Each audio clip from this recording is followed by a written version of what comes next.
In today's video, I'm going to teach you how to change store URL on Teespring.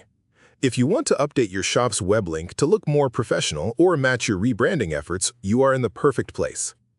Giving your online shop a clean, recognizable address makes it incredibly easy for your target audience to remember your brand and browse your custom merchandise.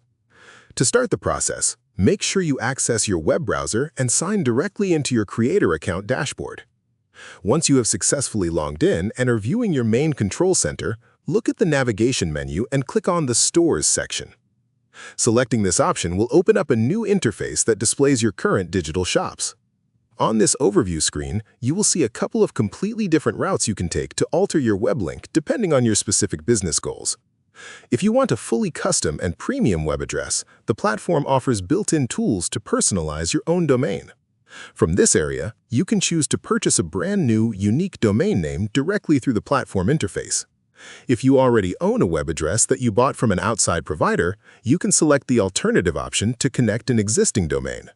Opting for either of these premium methods allows you to completely mask the default platform brand name, replacing it with a clean, independent web identity.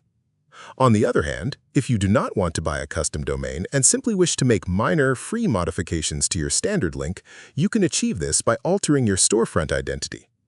To make these minor adjustments, look for the editing tools on the Layout panel and select the option to update your store name.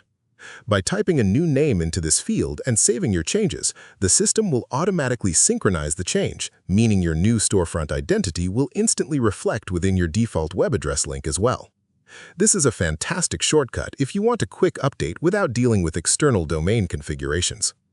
If you found this video helpful, let me know in the comments, give it a like, subscribe to the channel, and don't forget to hit the notification bell.